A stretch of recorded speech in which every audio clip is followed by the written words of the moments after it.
Media.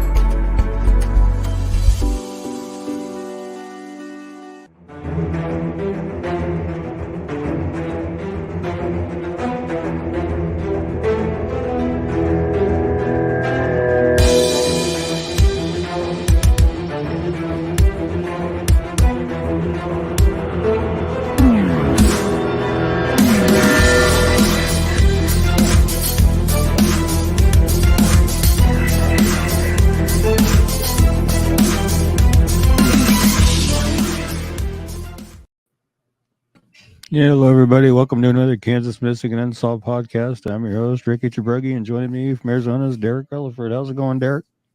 Pretty good, man. How you doing?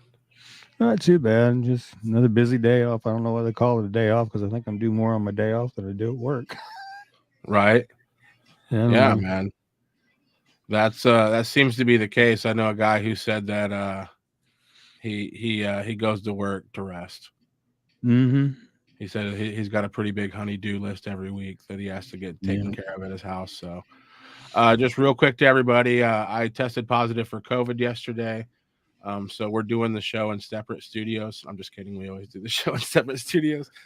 So far, so good.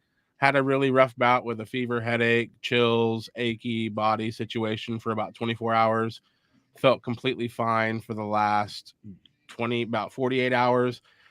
Today I have a little bit of a swelling, I guess. There's no mucus or anything. It's just a little bit of a swelling in the left side of my nostril. And ears feel a little funny, but so far so good. I'll keep you posted, but yeah, we'll let you know how that goes. Ricky, how's your it's been a while since I've seen you. How you been? Just working and living the dream, man. Living the dream. Trisha Arnold here from YouTube land. Thank you for she's hanging on out it tonight. Trisha. Becky Shadden's here, Roxanne Ann Fisher, Esther Unruh. People are starting to come in. It looks like we usually have a lot more people at the beginning of the show. It looked like they were kind of billing in. Is there like any kind of sports game? I know there's like a lot of finals going on right now. I don't know. I haven't checked if like the Royals are playing or anything like that. So I don't know. I don't know. And then we are live on Reddit as well. If you're a Reddit watcher, I will get to your comments as well. It's just I'm doing everything myself right now, and I'll have to bounce back and forth. But I will be switching between flyers and everything as well. Susan Smith is here from Hugoton. Love it. Wow. Yeah. Right. Don't forget to yell out where you're watching from and say hello. Hugoton's right near my hometown. Esther says my brother Christopher is watching as well. Awesome. Yep. We got a lot of people here. That's cool. Awesome. That's cool. Okay. Well, we actually have a pretty action-packed show tonight, so we're going to go ahead and get to it. You're watching the Kansas Missing and Unsolved podcast. Please, we ask you to visit kmupod.com. And if there's any cases that you want us to check out in the state of Kansas, please send us the information so we can cover those. As you see tonight in the episode, we also will cover out-of-state cases, but we are a pretty small team here at KMU Pod and Back Home Media, so we try to get to as many as we can as far as out-of-state cases. You're watching KMU Pod. We'll be right back after this.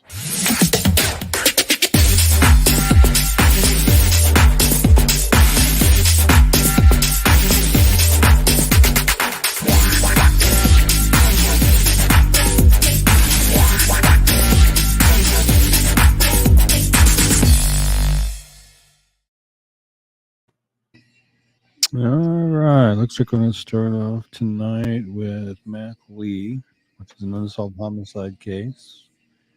From January 14th of this year in Topeka. He was murdered on or about January 14th of 2022. Topeka police officers responded to a welfare check at 608 Southwest Lincoln in Topeka with reports of a past assault. Upon arrival, officers said they found an unresponsive adult who was determined to be deceased by medical personnel at the scene. Officers identified the deceased as Mac Lee, 39, of Topeka, and have determined that Mac's death was a homicide. If you have any information on Mac's death, please call the anonymous tip line at Crime Stoppers at 785-234-0007, or you can submit a tip on the web at ShawneeCountyCrimeStoppers.com, or you can download the free mobile app p3tips.com and put your tip there as well, and see if we can generate some information on Mac's death and see if we can't figure out who's responsible for that. Yeah, I it's just crazy. Like these things happen, and then these like that house is just there now. Like people probably live there again. It's like it's just so Mac's gone, and there's no resolution whatsoever of what happened, who's responsible. I don't know. It's really senseless. And you said this is this year, and I do apologize. I usually always provide the phone numbers on the picture. I don't know how I forgot to I cut those off, but Well, I you will got the remake one on this there, and flyer. the little crime Okay. stoppers thing is in the middle of that. Okay. Yeah. Okay. Awesome. So definitely look at that number over there on Crime Stoppers. But Yeah. yeah, any information you have on Max Lee on this case, please let us know. A lot of people are worried, and a lot of people are upset by this. Yeah.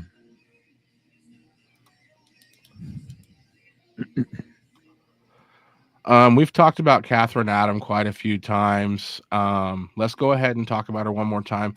Catherine Adam, obviously from Salina, Kansas, right there where Ricky is tonight recording. Yeah. Tell us about Catherine's story. No, she went missing from here in Salina on April 29th of 1993. She was 35 when she went missing. She would now be 64. She was 5'4", 120 pounds, brown hair and brown eyes.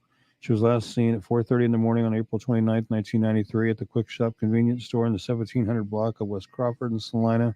She drove a full-size white Ford van with "She Has Legs" written on the sides in blue lettering. Her van turned up abandoned at 5:45 p.m. the day after she went missing at Russell's Restaurant in the 600 block of West Point Boulevard. The restaurant was closed for remodeling at that time. The van was spattered with mud on the outside and blood-soaked on the inside. A large amount of blood was also found at a storage unit in West Salina where Catherine had picked up her stock each morning, but there was no sign of her at either place, and she has never been heard from again. Police speculate someone attacked Catherine when she went inside the storage unit. It appeared they interrupted her in the process of loading the merchandise in her van, leaving the door of the unit open. Catherine was separated from her husband at the time of her disappearance and had a teenage daughter. Her case remains unsolved and foul play is suspected. If you have any information regarding Catherine Adams' disappearance or you know her whereabouts, please call the Salina, Kansas Police Department at 785-826-7210 or to KBI at 1-800-572-7463 or 785-296-4017. And we do know some additional information was that there were some shell casings found on the ground outside the storage unit, and it appeared as though somebody tried to hurriedly clean up the scene a little bit. Now, we do know that much too as well. So if you have any information regarding Catherine's disappearance, get that information called in. Completely sloppy crime, like Yeah. there's essentially two crime scenes, like they find evidence inside the van at a different location. They find evidence of an attack, at the storage shed. So, I mean, whoever's responsible is actually very lucky that they haven't got caught. Cause I mean, it just seems like it was a very sloppy crime of passion in my hand, but like, I don't know. It's Yeah. really puzzling, because if it's a crime of passion, you would think, and this many years later, that they could wiggle out who was upset with Catherine, who would benefit from her being gone, who was maybe jealous of something she did. And if they haven't found anybody by now, it just makes you wonder, like maybe it was just some random, there's always that chance that maybe it's just some random person that chose to do something wild, and then they went back into society and meshed back in with everybody, kind of like BTK or something. But I don't know. It's Right. just been way too long. Yeah, and I think that's the scariest part of the whole thing is knowing that somebody's out there that committed this crime and they've never been caught and they're just going on about their daily lives, and like nothing ever happened. Exactly. Same thing with Mac Lee. We were just talking about it. Yeah, Like yeah, that house is still sitting there. People have to walk by it every day and be like, "Oh yeah, Mac used to live there," and we don't know what happened to him. And if somebody responsible is just again meshed back into society. And if yeah, you're somebody out there who knows about any of these, either of these crimes, you need to talk to law enforcement as soon as possible. yeah, definitely. Families need resolution for sure. We're going to come over to Arizona. This was one that I saw on Facebook. Somebody had made a post about Anthony, who was missing over in Tucson. I believe he's a comedian, and the reason I believe he's a comedian is because I'm new here to the Phoenix area, and most of the people that I know are comedians. So I believe he was in that circle. But Ricky's going to tell us about Anthony Jenkins, who's been missing for quite some time now. Yeah, I believe he's a comedian as well because the post that I've seen says my friend in comedy and Okay. things along those lines. So, yeah. But he's missing from Tucson, Arizona since May 22nd of this year. He's 39, 6 foot tall, 180 pounds, black hair and brown eyes. Excuse me. He was last seen in a blue SUV with an adult female acquaintance. It's believed he could still be in Tucson or in California.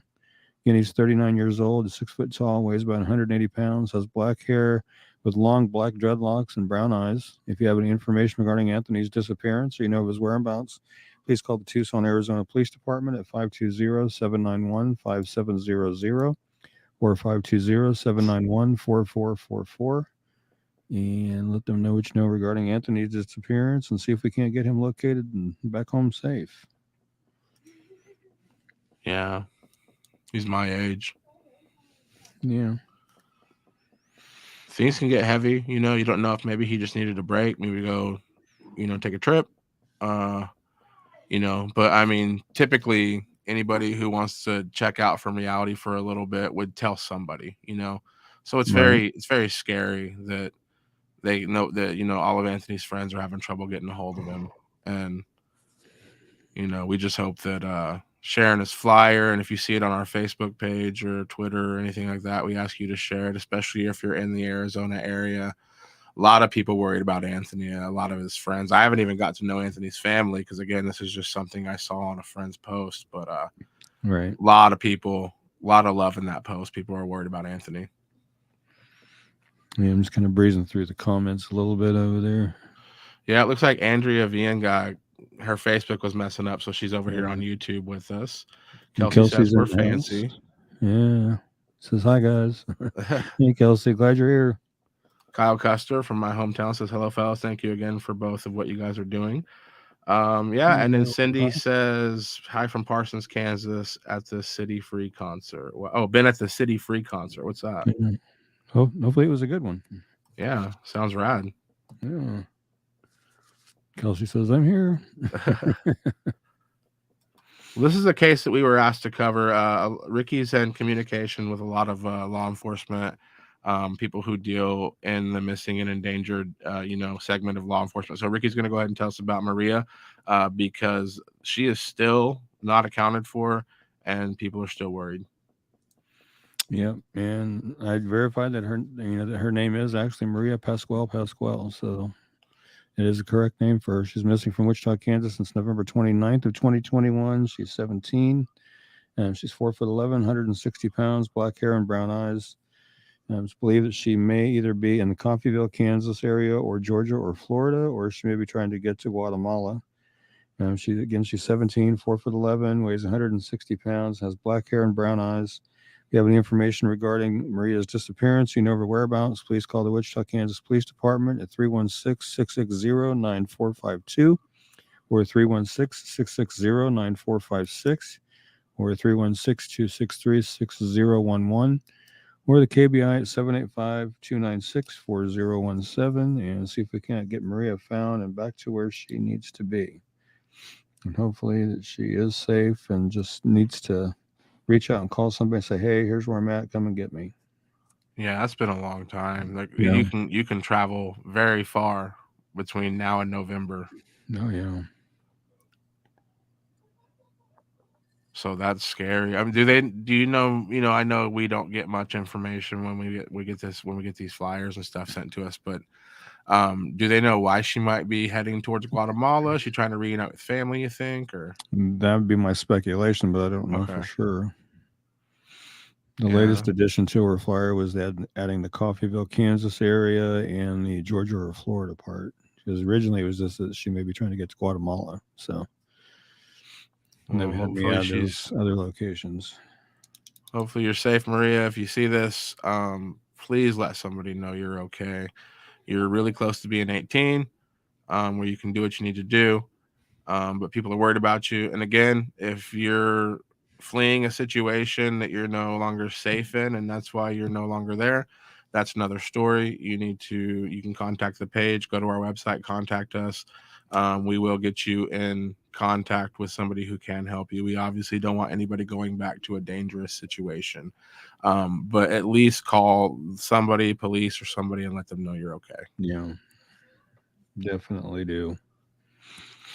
Yeah, but we do have a couple more that are, haven't been, been missing for quite some time that we've been asked to revisit tonight as well. Yeah, we have quite a few cases we are going to cover tonight. Let's go ahead and talk about Jordan Albright. This is a recent one here. I just did this one. She's find her flyer here. There it is. She's missing from Topeka since May 27th of this year. She's 16. She's 5'5", weighs 130 pounds. She has blonde hair and blue eyes.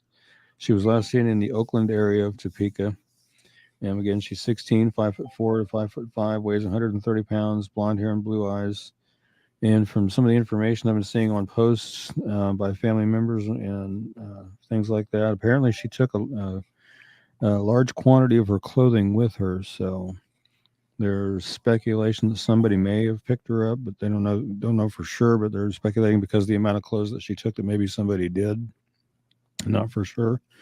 But if you have any information regarding Jordan's disappearance, or you know her whereabouts, please call the Topeka, Kansas Police Department at 785-368-9247 or 785-368-9551 or 785-368-9200 or KBI at 785-296-4017, and let them know what you know regarding Jordan and where she's at, so she can be reunited with her dad. She lives with her dad, and I've been in communication with him, and he's just really distraught and upset and wants to get her brought home.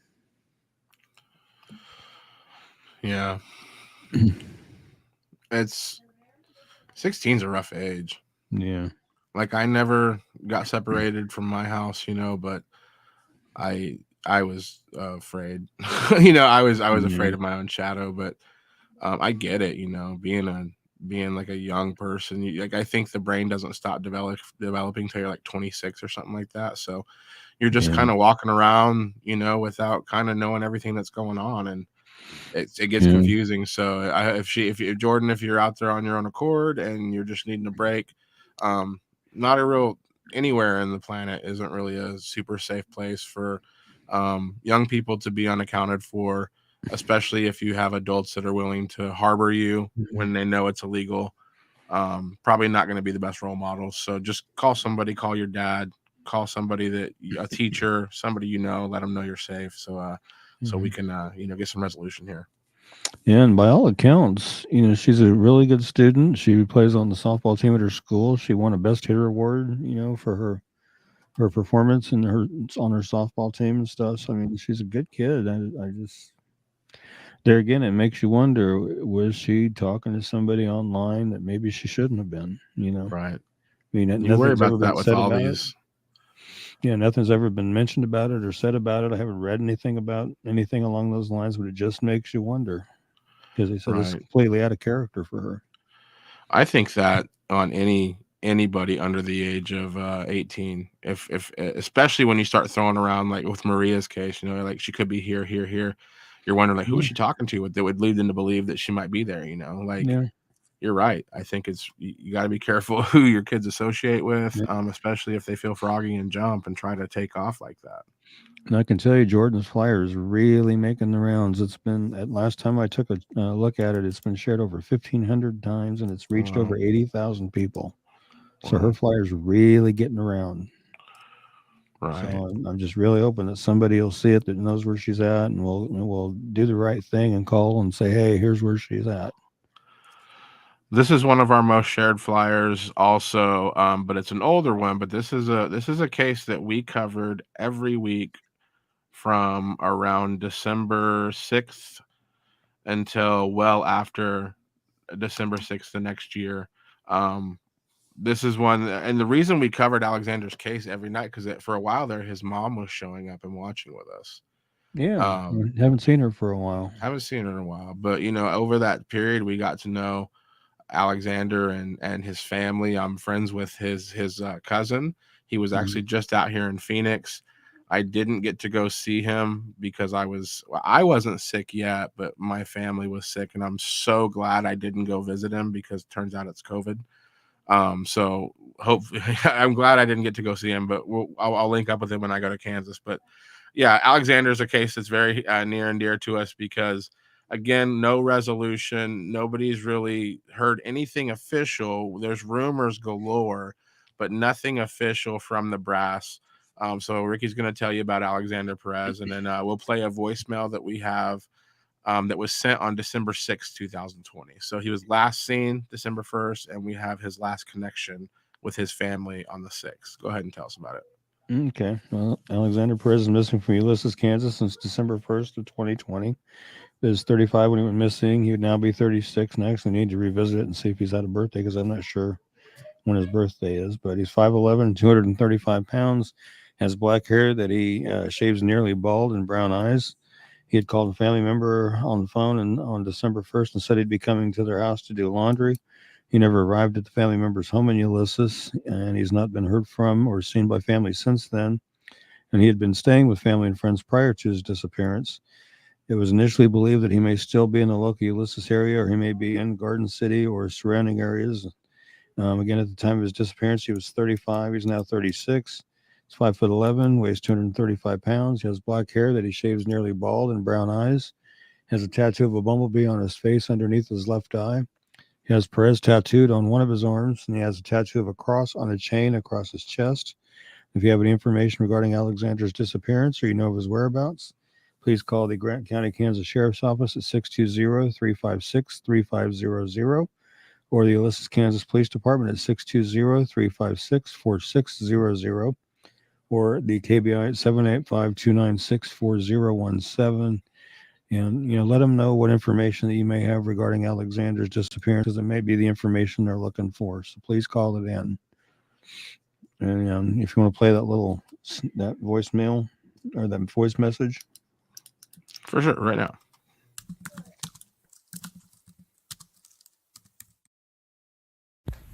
I don't know, man. I'm supposed to be going back early morning to go get some shit and then go get some other stuff down there and bring it back down here, but I don't even know, man.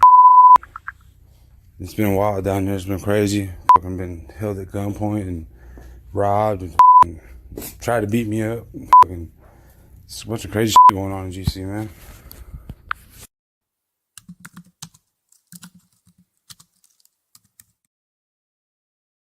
So it looks like December 6th, he was in the Garden City area. So Right. That's really the last thing we know. Yep. Sounds like he was having a pretty rough time. Yeah. Because you never know, man. Like we see these people on these posters you make, and you can't tell who somebody is based on their picture. You don't know what they've walked. You don't know what life they lived, what struggles they have. You don't know. So it's just really tough. We just try to show their pictures, tell the public what the last, known information about them is. And with the power of everybody sharing them on social media, we can do a located safe video every week, and we're not responsible for locating everybody, but we like to feel that we help get the word out. Right. Go ahead and tell us about Abby Rain. And I had to fit a lot of stuff on this flyer because we had quite a bit of pictures and stuff, but yeah, the actual flyers on our Facebook page and Twitter, I think.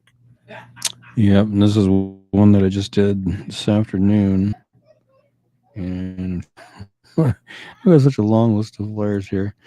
Abby Rae Schaeffer is missing from Kansas City, Missouri since May 23rd of 2022. She's 22, 5'2", 120 pounds, brown hair and brown eyes. She was last seen getting into a dark gray four-door car with an unknown male pictured below. And my understanding from reading one of the posts was that this vehicle sat in front of the residence where she was at for 6 hours before she went out there and got into it. Which I thought was kind of weird. But again, she's 22 years old, 5'2", weighs 120 pounds, has brown hair and brown eyes, and she has a large tattoo. It's a tattoo of a fish on her arm there. It's a pretty large one there. You can kind of see it in that one photo there. Yeah. It's on that upper right arm. She was last known to be wearing a tan-colored long-sleeve crop top, black leggings, and gray Nike sandals. And that one photo there where she's reaching for her front door there, that's the photo of what she was wearing there. And if you have any information regarding Abby's disappearance, or you know her whereabouts, please call 911 immediately or call the Kansas City, Missouri Police Department Sex Crimes Missing Persons Unit at 816-234-5220 and let them know the information that you have regarding Abby and where she may be or who she may be with. So 6 hours that car sat there, then she went out? What the one post said, so that she got in that car after that car had been sitting out there for 6 hours. So that makes me believe maybe they were talking online or on their phones or something. You can tell maybe she was building up the courage to go out there, and Yeah. maybe she was right to be hesitant. Maybe. You can tell both shots are from the Ring doorbell camera. So Yeah. I don't know why the one where she's talking to him is so much more blurrier than the one of just the car by itself with the window up. But Right. Yeah. Very Weird. blurry. You can't make out the guy's face. yeah. Yeah, that's really sketchy, man. Remember, yeah, if anybody has any information, either call 911 or call the Kansas City, Missouri Police Department Sex Crime Missing Persons Unit. Again, it's 816-234-5220. I know there's a lot of folks worried about her. Yeah. Well, at least they got that. I'm not telling you, man. Those Ring doorbells, great invention. Yeah. Save a lot of lives, I guarantee it. Oh, yeah. I can hear your daughter laughing. Yeah, her boyfriend's here and they're in the living room. Let's go ahead and talk about Floyd Johnson. Another unsolved homicide. Just a second. Coffeeville. Sorry about that. I muted myself for a minute so I could tell him to hush. Let's see. We're looking at Floyd Johnson. Okay, sorry about that. Floyd Johnson's April 12, 2009, Coffeeville, Kansas. He was found dead of a gunshot wound in Coffeeville. A light-colored small car driven by a white female and occupied by several black males were seen firing at Floyd. If you have any information on the unsolved homicide of Floyd Johnson, please call the Coffeeville Police Department at 620-252-6160 or Detective Sergeant Vargas at 620-252-6010 or Detective Kassler at 620-252-6145 or KBI, and that number for KBI, I want to decipher, is 1-800-KS-CRIME.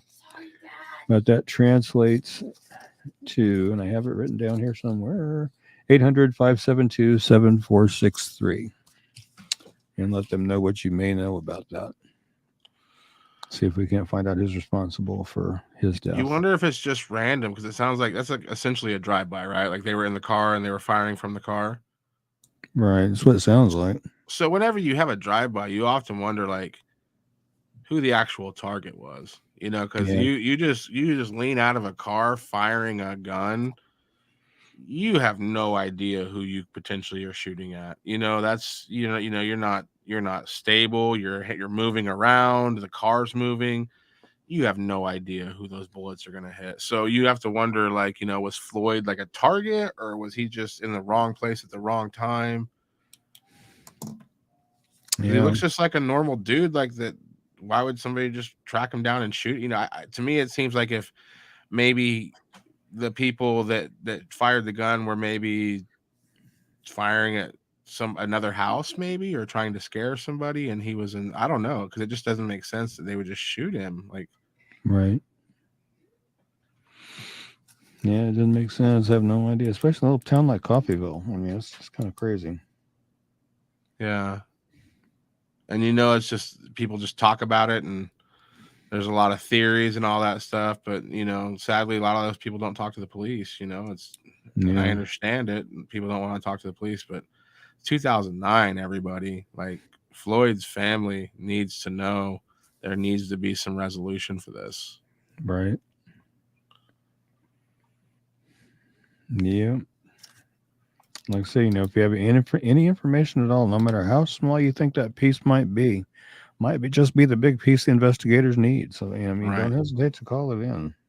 Right. Tell us about Shay. All right. She is missing from Newton, Kansas since May 9th of 2022. She's 15, 5'6", 130 pounds, blonde hair and blue eyes. It's believed she may still be in the Newton area.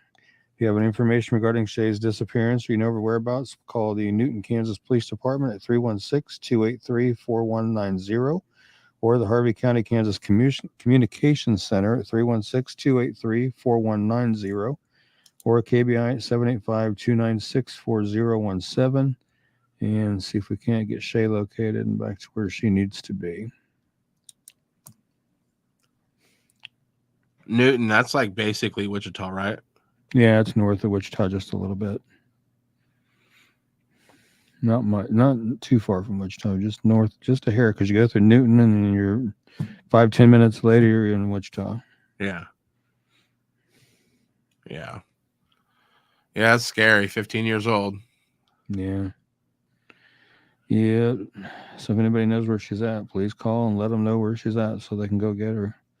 Or Shay, if you see this or hear this or watch this, say, hey, call them up and say, hey, here's where I'm at. Come and get me. I'm ready to come back.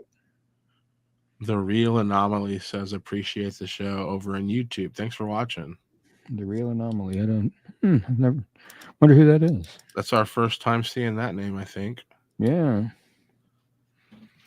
Cool. This is one that I wanted to cover again. Remember, anytime you see the red box, that means that there is some type of reward available for information to bring justice. Yeah. $5,000 governor's reward here for Dietrich Foster, but Ricky's going to fill you in on what's going on. Yep, he's missing from Independence, Kansas since April 12th of 2020. He was 37 when he went missing. He'd now be 39. He's 5'9", 190 pounds, black hair and brown eyes. He was reported missing on May 12th of 2020, but he was last seen around April 12th in Independence. And KBI agents and detectives from the Independence Police Department are conducting the case as a homicide based upon findings during the investigation into his disappearance. Again, at the time of his disappearance, he was 37. He would now be 39. He's 5'9", 190 pounds, black hair and brown eyes. If you have any information regarding Dietrich's disappearance or you know his whereabouts, please call the Independence, Kansas Police Department at 620-332-1700 or the KBI at 785-296-4017 and see if we can't help get Foster located or Dietrich located and back to where he needs to be. I know he's got family members worried about him, wanting him back home, especially if he has been murdered, they would really like to be able to lay him to rest properly. Yeah. Plus, if the brass, the authorities are thinking that maybe he was murdered, that means that there's maybe a murderer running around Independence, Kansas, and maybe we should get him off the street. Yeah. And then again, like you were mentioning, there is a governor's reward of $5,000 for information leading to the arrest and conviction of those responsible for the disappearance and suspected murder of Dietrich Foster. So, he can make you some money in the process. Yeah. So 5,000 reasons. I like covering Dietrich's case. He looks like a guy. He looks like a cool guy. He just looks like a cool dude. Yeah, that lower left photo there is the most recent photo that was just added, on the anniversary of his disappearance back on April 12th. Just a normal dude. Yeah. This is another case that we were asked to cover. Trinity Schlegel. She's been missing for a while, but Ricky's going to tell you about her. Yeah. She is missing from, oops, I pulled up the wrong darn flyer. Missing from Greenwood County, Kansas. There we go. Since April 12th of this year, she's 16, 5'8", 120 pounds, brown hair and brown eyes. And it's believed that she may be still in the Greenwood County area. She may be in Colorado or possibly Joplin, Missouri. I was also informed today that she was possibly in Bartlesville, Oklahoma over this past weekend, and they're not sure if she's still in that area. So if you're in the Bartlesville area, get this flyer circulating around that area. Again, she's 16, 5'8", 120 pounds, brown hair and brown eyes. If you have any information regarding Trinity's disappearance or you know of her whereabouts, please call the Greenwood County, Kansas Sheriff's Office at 620-583-5568 or the KBI at 785-296-4017. See if we can't get Trinity located and back to where she needs to be. And keep your eyes open down in Bartlesville because, like I said, she was possibly there over this past weekend. So, wow, be on the lookout there in Bartlesville. And now with it being summer, it makes you worry that people can just take off, because like I have a buddy, I'm 39 years old now. My buddy's 39 as well. When we were 16, he ran away and he made it from Southwest Kansas all the way to Mexico and then to New Jersey. And they were on the run for maybe 2 weeks. Wow. And just so everybody knows that it's not a glamorous story, he hated it, and he got to ride home on an airplane handcuffed to a cop. So, you got to think about these choices that you're making. Like you're a minor, and it's not always just what does this say? What's the real anomaly? Said he was introduced to the podcast when he watched the episode of the murder of Dwayne Brunson. Said he played basketball against him in college. He played at Fort Hays State. A great guy. I'm sick about it. Oh, wow. Wow. We're glad you're with us, Real Anomaly. Appreciate you being here. Has there been any resolution on Dwayne's murder? I believe we've covered him before. Let me scroll through my little files here real fast, and I can tell you. So I haven't heard of any resolutions. Yeah, I haven't. Yeah, there's his flyer right there. Yeah, we've covered him before. It's an unsolved murder. Oh. Well, send me that flyer. We can cover it. Maybe not tonight, but next week on Tuesday, we'll cover it for sure. Okay. Definitely. We'll reshare it on the page as well. Yeah. Just message it to you real quick so you got her. Trisha says, if everyone would share the podcast, it would be appreciated. We love that comment. That would Thank you, be Trisha. very much Definitely would be appreciated. Yeah. This one's always made me better. This one's always worried me because of the details that Ricky will go over.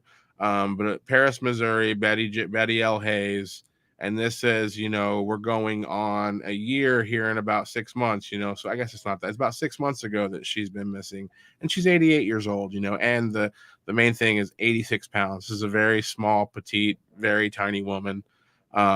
And she needs to be located, and there's a $10,000 reward as well, but Ricky's going to tell you all about it. Yeah, just kind of peeking real fast, see if there's any updates. I don't see one. She is missing from Perez, Missouri since December 16th of 2021. She's 88, 5'2", 86 pounds, has gray hair and blue eyes. She was last seen at 17040 Route C, Holiday, Missouri. Betty's vehicles were still at her home, and she was not known to be traveling in any personal vehicle. She does suffer from dementia. And information that I have seen released by family stated that when they went to her house, her front door had been kicked in and she was not there. So, again, she's 88, 5'2", weighs 86 pounds, has gray hair and blue eyes. She was last known to be wearing a dark stocking hat and a dark coat, possibly black. If you have any information regarding Betty's disappearance or you know her whereabouts, please call 911 immediately or contact your nearest law enforcement agency or call the Monroe County, Missouri Sheriff's Department at 660-327-4060 or the Missouri State Highway Patrol Missing Persons Unit at 573-526-6178 or toll free at 866-362-6422. And currently there is a $10,000 reward for information that leads to the arrest and conviction of the person or persons responsible for Betty's disappearance or for information that leads to her safe return. So again, there's another reward available in her case. So again, like I've said with other cases, if you have any information, no matter how small or anything like that you might think it might be, it might be what the investigators need to get them going in the right direction. So don't hesitate to call that in. And her family would greatly appreciate it. Yeah, the whole door kicked in thing is just really wild to me. But we, listen, we wish that every flyer we shared had the red box on it, but we're not responsible for who gets reward money, any of that kind of stuff. But at the end of the day, I really hope it doesn't take 10,000 reasons like that for you to, if you know something about where Betty is and she needs help and you need $10,000 forego that information, then well, that's that's kind of that's up to you, you know. But you know, I wish there was a reward for everybody that was missing. Yeah, definitely. This is one we've covered so many times. Yeah, And this is what we were asked to revisit today. So. And we are about to hit the year mark. Yeah, here in just and a is couple she, of weeks. do you know if she's 18 yet? Because I don't know if I didn't update this flyer. This is one I already had. Let me take a look and see if I can find out real quick, because she may very well be. I mean, I haven't had a chance to look.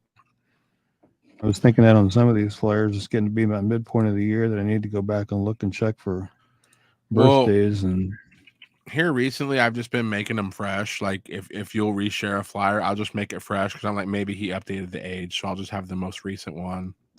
But with Heaven, you sent me that screenshot from the detective that's asked us to cover it, so I just grabbed it from the archive. So I don't know. Yeah, okay. So she's still 17. That's what it's saying here on KBI. I want to look at one more thing because I can't remember if I saved her deal, if she was even on National Center for Missing and Exploited Children's website or not, because I tend to save their flyers when I have one up because they do include date of birth on theirs, and I don't. Yep, I do have it. I don't because I was told when I first started making flyers not to include that because it would give somebody an opportunity to steal somebody's identity. So I've just never put date of birth on the flyers. Right. So let's see what her actual date of birth is here, and we can find out when she's going to be 18. Yes, my computer would hurry its little booty up. Right. Well, let's not announce it publicly what her birthday is, but you can make sure that she's not. No, she will be 18 soon. Let's put it that way. Here in just a couple of weeks. So yeah, she will be 18 soon. Hey, we got Connie Judd joining us from White City, and Amanda Cunningham watching from Amarillo, down in Texas. Yeah. Nice. Did you read Heaven's Flyer already? Not yet. Okay. I was like, did we miss something? No. She's missing from Fort Scott, Kansas since June 24th of 2021. She's 17. She is 5'7" to 5'10", 130 to 140 pounds, dirty blonde hair and blue eyes. If you have any information regarding her disappearance or you have any idea where she's at, please call the Fort Scott, Kansas Police Department at 620-223-1700 or the KBI at 785-296-4017. And please help us get her located and back to where she needs to be. It's getting really close to a year. Yeah. So we really need to get her found. I mean, from my understanding, there has been no information, no leads, no contact, no nothing. It's just like she is just up and disappeared and, without a trace. Nobody knows anything. So we got to get some information generated. And I mean, look, say we don't, I don't know. Ricky looked it up, but say she's 18 soon. That's what we'll say. Yeah. Like, Heaven, if you turn 18 and you're fine and you're safe and nobody's like taking advantage of you and you're fine, that's cool. But should not have any I get cutting people out. Like I know people that haven't talked to their parents in 10 years. I get it. I didn't talk to my parents for like 3 years one time. I get it. But just to cut off the entire world is highly unlikely. So that's why, I'm like, I get that, maybe Heaven's close to being an adult and she wouldn't be considered a missing teen anymore. But with no contact with anybody, I'm worried that something nefarious didn't happen with Heaven. You know what I'm saying? Like at a year point without any contact, you're just like, maybe this isn't somebody who took off. Maybe something happened. Let's hope that's not the case. But I mean, you can't help but let your thoughts go there because it has, like, you're saying it's coming up on a year, Yeah. And a lot of word, no information, no tips, no contact, no nothing. And the thing is think that a lot of the cases we cover, some of the people that are on the flyers will comment on them. So like, we know that people are alive sometimes, but without there's been really no communication with Heaven since June. So. Yeah. So hopefully she's out there safe or whatever, but I mean, I wish she would let somebody know something. Right. It's crazy. Well, we're going to check in with producer Brandon Smith real quick. He's got a case he wants to tell everybody about. We'll be right back after this. You're watching KMU Pod.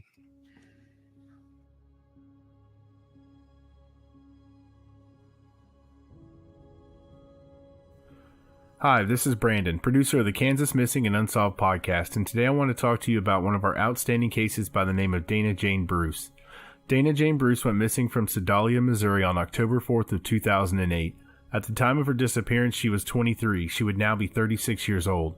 Her height is 5'2" and she weighs 98 pounds. She has brown hair and green hazel eyes. Dana Jane Bruce went missing from Sedalia, Missouri on October 4th of 2008. She was last seen at her children's babysitter's home in Sedalia, Missouri. She had left the children there earlier that day so she could go out for the evening. She returned at midnight and gave the babysitters more money and asked her to watch the children for the rest of the night. Dana was seen at the Malone's Bar on Main Street with a young man driving a late-model red Ford F-150 truck earlier on the night of her disappearance. She left with that man at 11:30 p.m. Police have identified the man that Dana was with on the night she vanished. He traveled to Atlanta, Georgia after her disappearance, and police questioned him about Bruce after he was arrested there on unrelated charges of marijuana possession and driving on a suspended license. Authorities haven't named him publicly, but they are calling him a person of interest in her case. He told the questioners that he and Dana parted ways after they left the bar and he never saw her after that.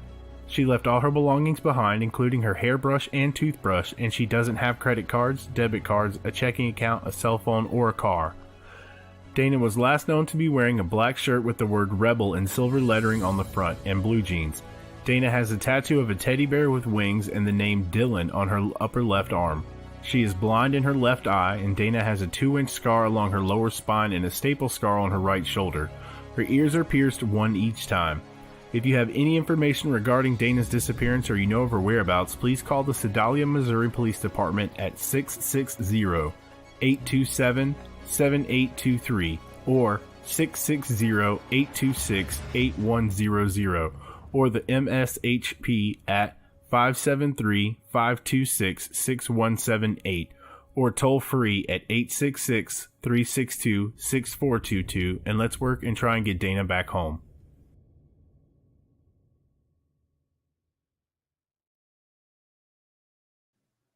Let's definitely try to get Dana back home where she needs to be. It's been quite a long time. Yeah, this is Kenny Rychek, missing from here in Salina, November 4th, 2019. He was 69 when he went missing. He would now be 71.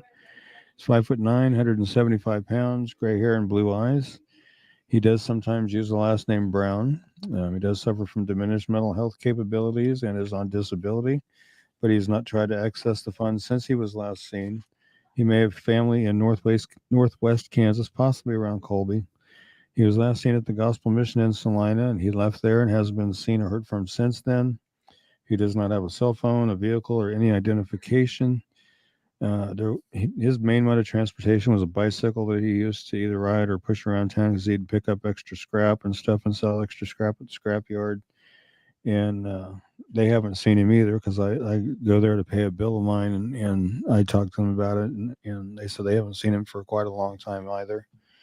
If you have any information regarding Kenny's disappearance, you know his whereabouts, please call the Salina, Kansas Police Department at 785-826-7210 or the KBI at 785-296-4017. See if we can't get Kenny located and back home where he needs to be, and hopefully he's safe and out there. But here again, we're coming up on 3 years here in November, and as cold as it's been on some of these winters and stuff and things like that, it's just hard to stay positive that he may still be around. I mean, he's the nicest guy. He really was. I used to run into him, when I was a teenager at the gas stations and stuff, when he'd play pinball and video games, things like that, and I'd sit there and chat with him. And, I never heard him say a crossword to anybody. So, I mean, it's hard to believe he just disappeared on his own accord, especially after almost 3 years. I mean, he's got to be out there somewhere. I want to know if those checks are still getting cashed. See, I don't know. It's a good question. I haven't heard anything about it. Because, yeah, I'll just leave it at that. I would just like to know if those checks are still getting cashed. Yeah. Yeah, Ellen saying, thank you for sharing Dana's flyer. I pray someday we will get answers so we can bring her home. It means a lot to me and her 2 children. Well, you're very welcome, Ellen, and we hope that it gets you some answers as well. For sure. Let's You talk know, just about hope somebody does Wayland. do the right thing and Right. you know, call in and say, here, you know, here's what happened, you know, whatever happened. And so, you know, these questions can be answered. Let's go down to Oklahoma and talk about Wayland. This case reminds me of Time Markart so much. Okay. This was Wayland Bull Cumming, May 27th of 2011 in Sealing, Oklahoma. Whalen was killed in a hit and run in Sealing on May 27, 2011. He was 28. He had been hit so hard that he was essentially dismembered. While his death had been ruled an accident, Whalen's mother has reason to believe that he was intentionally hit and targeted. The area where Whalen was supposedly walking that night is in the middle of nowhere, and he had no real reason to be out there in that area. Authorities have said they have tracked down several leads, but not any that have gone anywhere. The only thing definitively known about Whalen's death is it occurred between 10:30 and 11:15 at night. Whalen's mother, Diane, is desperate for answers. If you have any information regarding Whalen's death, please call the Dewey County, Oklahoma Sheriff's Office at 580-328-5558 and let them know what you know regarding Whalen's death and help us figure out what happened to him. And again, you know, like I say, no matter how small a piece of information you might have, it may be what the investigators need. So please, please, please call that in. I hate that part of Oklahoma law. That the whole ruled an accident. What the F does that mean, Ricky? How do you rule? Well, if you don't know who hit him, how do you know it was an accident? Like, Yeah. I know 5 cases in Oklahoma where you have a dead body, and the ruling after like a month investigation is, well, somebody accidentally hit him. Like, how is that? Oh, how do we stop looking with that information? Well, somebody hit him and just kept going. That's a crime. You know what I'm saying? And I'm not saying I want somebody to go to prison, but if you know when you hit an animal, you know when you hit a person. And put it this way, if you don't notice you hit a person, you might not be suitable for driving. Right. You might be impaired. And if you were impaired and weren't suitable for driving and ran over a human being, that is a crime. So I do not understand how, and I love Oklahoma. I do a podcast called Oklahomies Podcast. I have no ill will towards Oklahoma, but that is one thing that I want to do before I'm done here on earth is I want to try to figure out a way where these families can get their loved ones hit and run cases taken seriously and investigated to the fullest extent and not given up on and abandoned with just saying, well, it's an accidental hit and run. Right. Yeah, I was looking at a couple of comments here.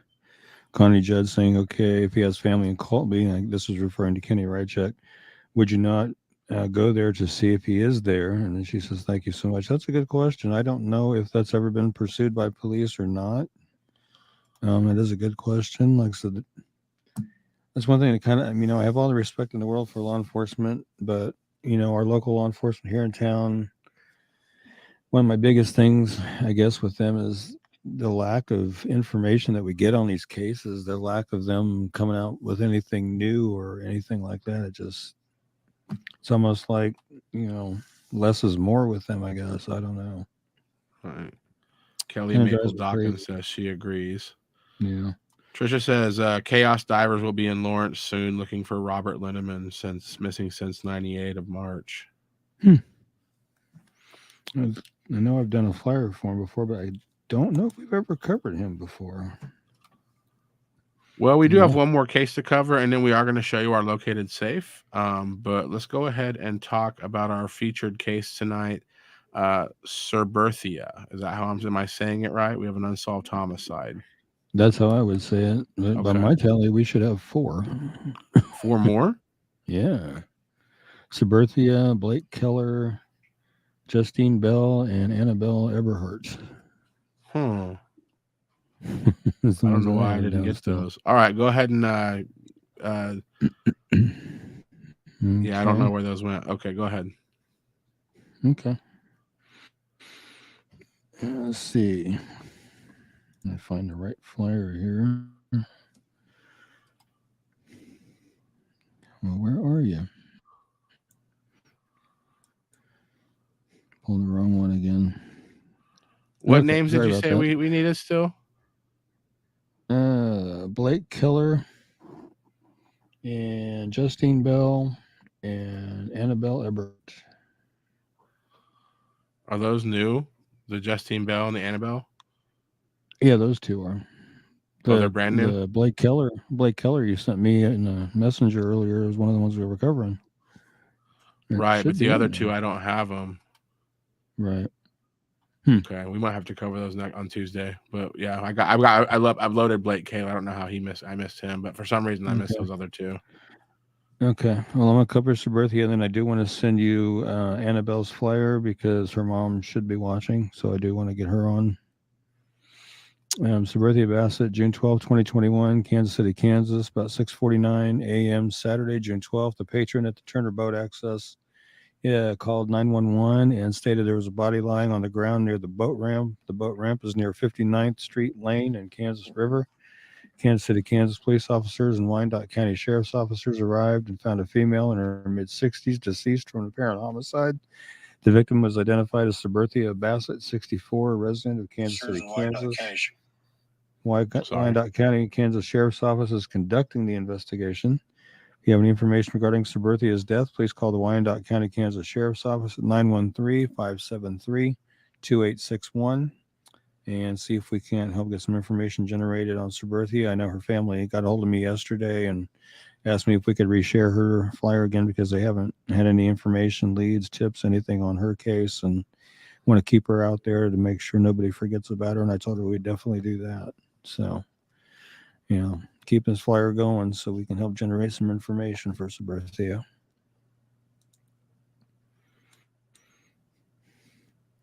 And let me message you Annabelle's real quick here. I think I found them. Oh, did you? Yeah, you posted them right before because I pulled them all right before that. Oh, okay. All right, well, we'll have to get off Reddit because I have to make these flyers. It's going to take me a little bit. Okay. So bye, Reddit. We'll see you next time. All right, go ahead and read about Blake, and I'll make these flyers. Okay. Blake Kaler is missing from Holton, Kansas since May 22nd of 2022. He's 16, 6 foot tall, weighs between 225 and 250. Has brown hair and blue eyes. And it's believed that he may still be in the local Holton area, or he may be in the rural northeast Kansas area, or possibly trying to get to Montana. Again, he's 16 years old. He's 6 foot tall, weighs between 225 and 250, has brown hair and blue eyes. And if you have any information regarding Blake's disappearance, you know his whereabouts, please call the Holton, Kansas Police Department at 785-364-2174 or KBI at 785-296-4017. See if we can't get Blake located and back to where he needs to be. And Blake, if by chance you see this or hear this, let somebody know where that thing come and get you back to where you need to be. So, you're 16, almost 17. It's time to go back and start taking care of business the right way. And start, forging ahead to your 18th birthday and doing it the right way.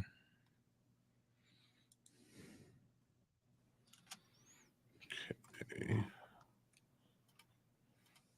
I think Derek's is trying to get Annabelle's and Justine's. Justine was one that I wanted to cover too because I'd watched a story on Cake News last night where they were talking to her sister about her unsolved homicide, and her family is still really, really tore up that they haven't been able to generate any leads or information on her case at all. So I decided I wanted to go ahead and make a flyer and get her case covered so we can try to help out. I have not been in contact with her family, but I just wanted to go ahead and do it. Right. Well, I got another one on the screen, so you can go ahead and go. Okay. And Annabelle, I have talked to her mom today, so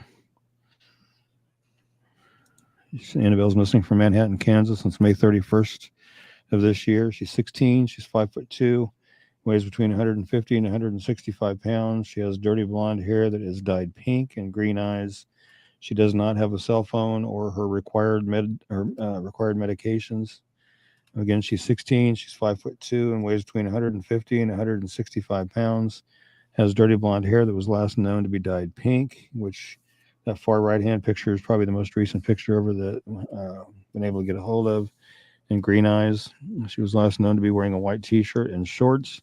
If you have any information regarding Annabelle's disappearance, you know her whereabouts, please call the Riley County, Kansas Police Department at 785-537-2112 or the KBI at 785-296-4017.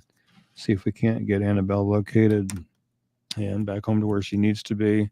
And Annabelle, if you see this or hear this, just let somebody know where you're at so they can come get you so you can go back home and, start taking care of business. And, like I was saying with Blake, start working towards your 18th birthday the right way.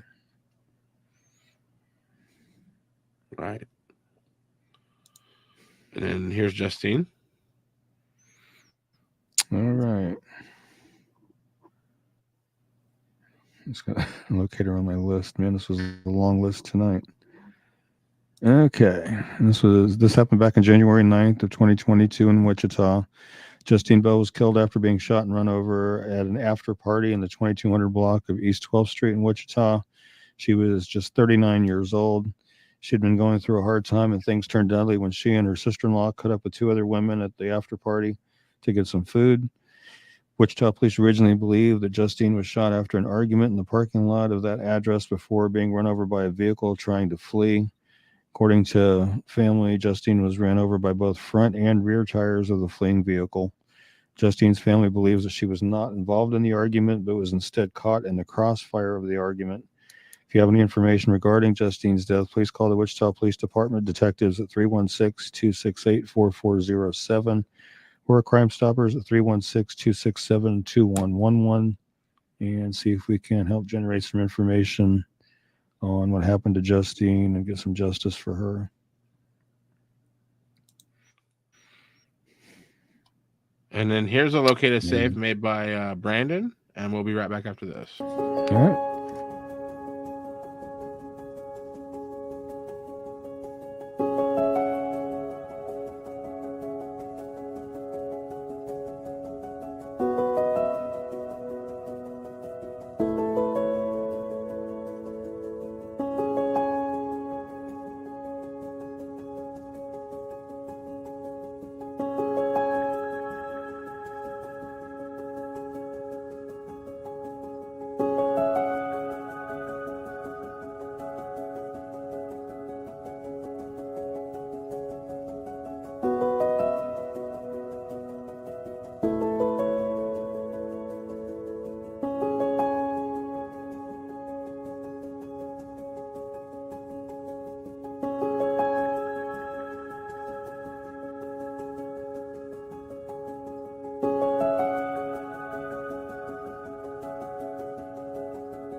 Yep.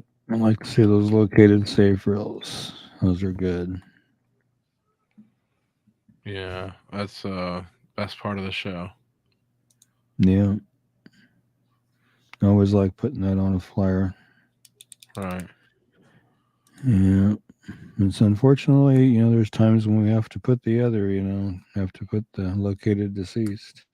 Right. Don't like doing that, but unfortunately it's part of what goes with it. And Andrea says she lives in Manhattan, is so close to me, so she'll share Annabelle's flyer, and it's greatly appreciated. Definitely.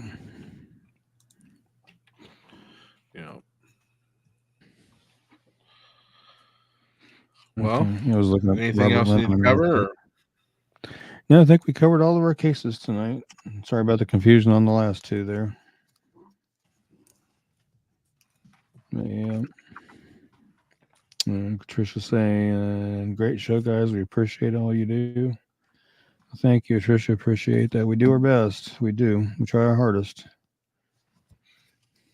We'll go ahead and close out like we normally do and just, say, Heavenly Father, thank you for bringing us together tonight to go over these cases, both missing persons and unsolved homicides, to try to bring some missing home and help solve some unsolved homicides. And, as I always say, I just pray that the right ears, the right heart will do the right thing and call in the information that they have and help bring some people home or solve some crimes. And, until we see each other Tuesday, everybody stay safe. God bless. Take care. And amen.